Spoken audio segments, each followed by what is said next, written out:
This week in UFC, legends are talking smack, bosses are calling out rumors as goofy shit, and vets are ripping matchmaking decisions. From Nick Diaz torching Della Madalena's grappling for 3 fucking rounds, I watched this guy not understand how to do that. To backlash over Tom Aspinall's eye poke nightmare, we've got 4 massive stories breaking down the octagon's wild side. Stick around as we unpack it all. You won't believe Diaz's savage take. Hit that like button if you're Team Stockton, and subscribe for weekly UFC deep dives. Nick Diaz is back from rehab and firing shots like it's 2012 after Della Madalena got dominated by Islam Makhachev at UFC 322. We're talking 20 minutes of ground control and a 50-45 unanimous decision loss. Diaz went nuclear on the Fight Back podcast. I don't feel sorry for him. You didn't learn how to go back and systematically understand why a black belt is passing your guard, Diaz blasted, claiming he could have passed Della's guard and submitted him, unlike Makhachev's control-heavy style. You watch this fight with Islam and the fucking Australian, and the poor guy was like, I don't feel sorry for him. He's learning to get up, yeah.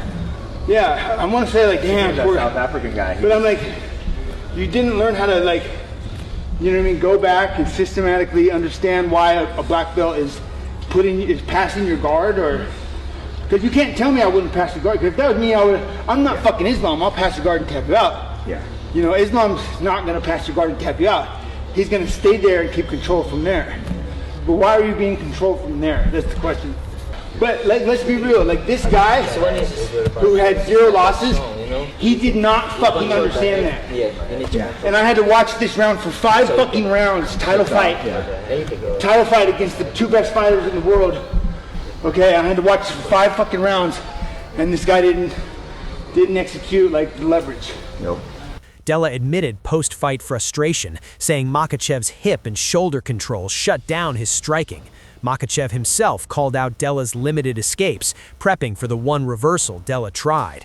His wrestling not so good, but he good in the ground. He know how to defend, how to escape, how to get up. He good, but I have something more. Diaz, fresh off rehab and gym sessions with Jake Shields and Sean Strickland, is stirring pots, even reposting old Khamzat Chimaev callouts. I'm most dangerous guy here. I got a coming for everyone. I kill everybody. Allah Akbar.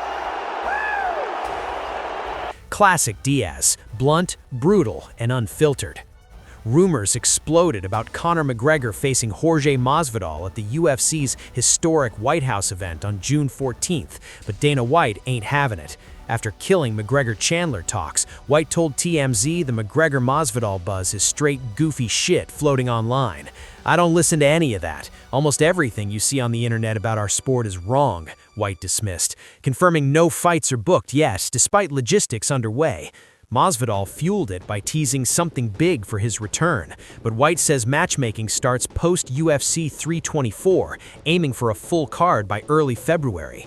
This White House card on the South Lawn? Massive optics under President Trump, but no notorious end game bread for now. Fans, is this matchup dead or just dormant?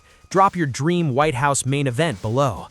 Veteran Matt Brown unloaded on UFC's lightweight interim title booking. Justin Gaethje versus Paddy Pimblett headlining UFC 324 under the new Paramount deal, while top contender Arman Tsarukyan sits. With champ Ilia Topuria out for personal reasons, Brown rages it's a garbage fight. That's the definition of, a monopoly where a single promoter owns the title and the rankings. And it's not a good thing for the sport, in my opinion. And I have to question what it's going to do for the longevity of the sport.